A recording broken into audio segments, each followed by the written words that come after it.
I really want to speak to that because I think that sometimes if we're not mindful, we'll set ourselves up for failure because we had this idea of what healing is supposed to look like. And if we don't meet what that idea is in our heads, then we feel like we failed. We feel like we failed our children. We feel like we are just horrible mothers, right? And that can be so far from the truth.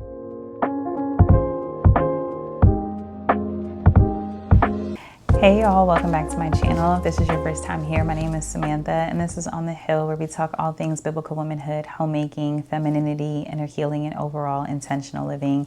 And on today's video, I actually wanted to talk about the beauty of being able to heal while having children. So I've talked to many people before, and one of the things I've heard, especially when someone has had childhood trauma or they've had just trauma throughout life and they are considering having children, or just the idea of children makes them very anxious. There's something that really comes up for them, and it really surrounds the idea of just fear and messing them up and not being good enough. And I really want this video just to be encouragement for those that maybe find themselves in this space, or even for mothers that are on their journey of healing while are also still showing up as being mothers and doing all of the things, right? So I remember just really being on my own journey, and oftentimes like those fears coming up for me. It's not something I really thought about prior to having children. I really didn't have fear towards having children. I think I more so had a mindset of like, I'm going to do better. I'm going to do better when I have children. And in many ways I have. And at the same time, there were moments where I saw some behaviors and patterns in myself that I was perpetuating or, just carrying out, whether subconsciously or consciously. But there were moments where I was just like, man, like, I'm going to mess my child up.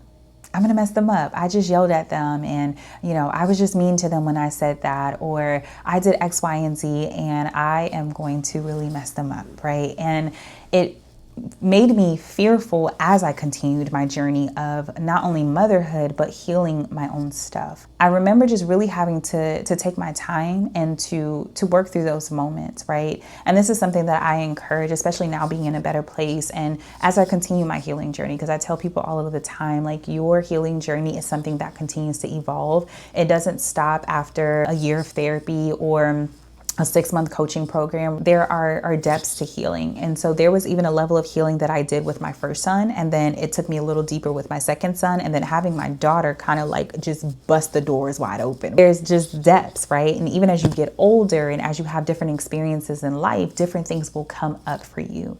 And so that's kind of like the first thing I want to really harp on and just really delve into is the idea that different seasons of life are going to bring up different things for you. And so taking away this understanding or this thought process of I'm going to mess them up, right? Because I did X, Y, and Z, or even that, if I do all of this work now, I'm going to have it perfect. And so by the time that they're here, or by the time that they're of this age, or by the time of X, Y, and Z, I'm going to be like the best mom possible, right?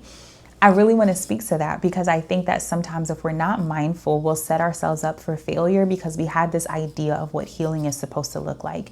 And if we don't meet what that idea is in our heads, then we feel like we failed. We feel like we failed our children. We feel like we are just horrible mothers, right? And that can be so far from the truth. Again, healing happens in layers. There are ebbs and flows to it.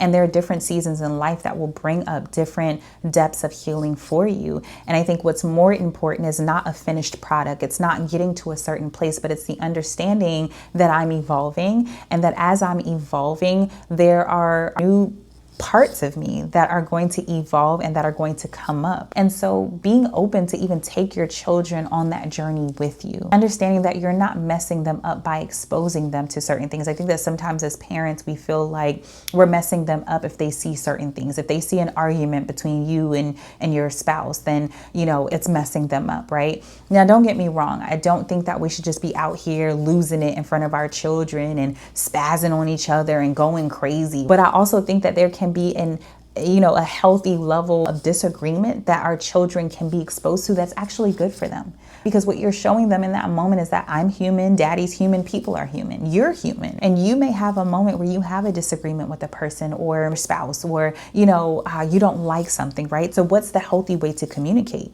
But if I always shield my children away from a disagreement between my husband and I, then they may not learn the proper way. They may not learn what it looks like to not see eye to eye and say something that is hurtful to the other person, or that's not, that's not nice, as my children will say, right? Like, mommy, you weren't being nice in that moment when you got an attitude with daddy, right? Like, my kids are very vocal. They are very expressive, and we allow them to be. We allow them to keep us accountable. And my children will tell me, like, mommy, you had an attitude there. And I'll be like, in that moment, I don't want to hear it, but I'll be like, you know what?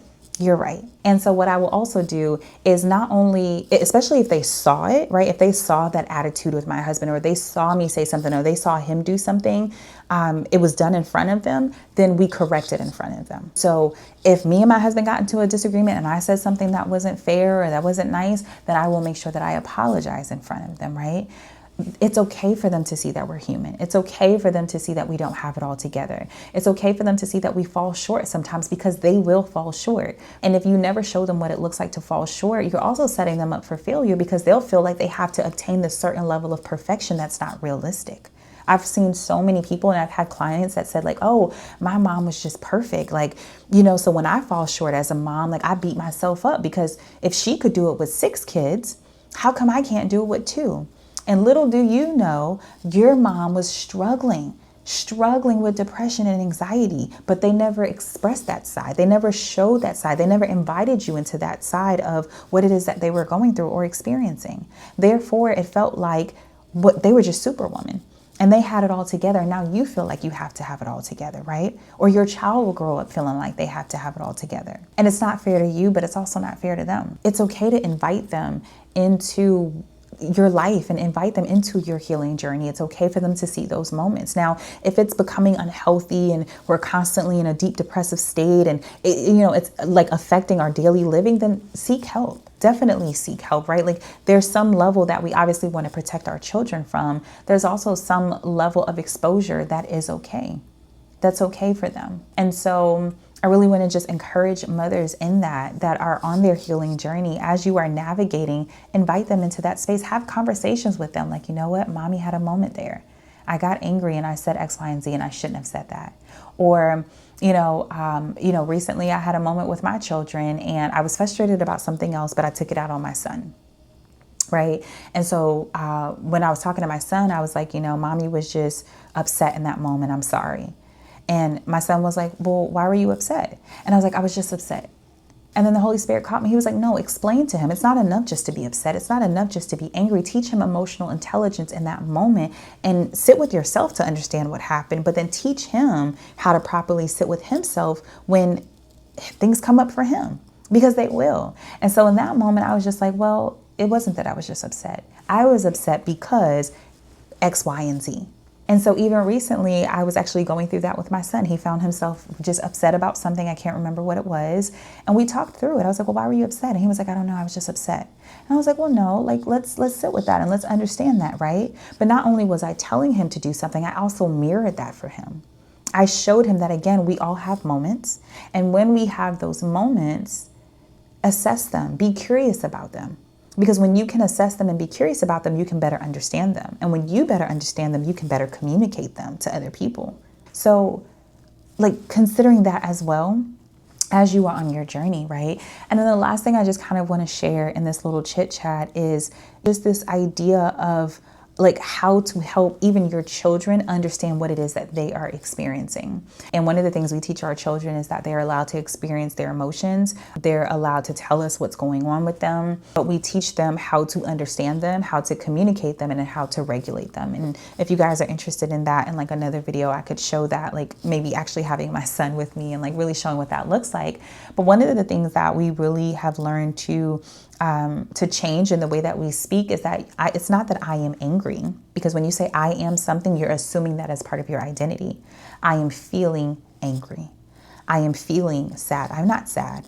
That's not who you are. You are feeling something. And so what I'm teaching them in that moment And I will say this as well. You know, they'll be like, you okay, mommy? Yeah, I'm just feeling a little sad, right? Because when you say I am feeling something, when you feel something, you can step out of it because it's a feeling. Feelings change, right? It's like a pair of shoes. I say this all the time. You can step into those pair of shoes and you can step out. So when we have feelings and emotions, they're not who we are. There's something that we're feeling or experiencing in a given moment. And so if you can experience it or feel it, that means you can step outside of that experience. So we teach our children, again, you know, not only what it is that they're experiencing, but how to communicate it properly so that they're not growing up with this idea that I am so-and-so. No, you are not that. You're feeling and experiencing it, right? So I really pray that this video just encourages those that are on their healing journey, that maybe find anxiety around raising children as you navigate healing yourself. Invite them into that space, because as you heal yourself, right, and as you let them into those experiences that you have where you explain it, you walk them through it, you're teaching them how to do it for themselves. The best way that children can learn is by seeing examples set before them, by being able to observe and being able to mirror back what it is that they are seeing. But if they don't see it, they can't mirror it. So I just pray that this video encourages anyone that is on their journey. If you are seeking support as you navigate your healing journey, definitely reach out through the Healing Womanhood Coaching Program. I will link it below, and definitely set up a call with me and let's talk about how you can receive support throughout your journey of healing. And as you heal yourself, then you are able to better show up for your family, for your children, for your husband, for your community. So I pray that this video encourages you. Please subscribe, please like, and turn on the notification bell. That way you are notified whenever another video goes live.